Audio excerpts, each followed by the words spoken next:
Nazdar lidi, tady je Lord Papučka. Dneska vidíte na kameře speciálního hosta, psa Kvíra. Vidíte? Jeho nos, úplně to.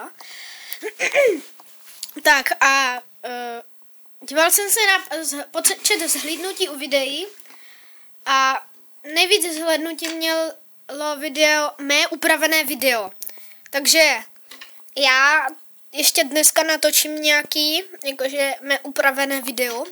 Asi to bude z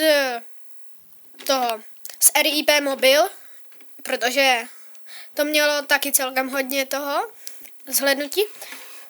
A tohle byla taková informačka, a že upravená videa budou vycházet častěji, protože mají nejvíc zhlédnutí. Ahoj.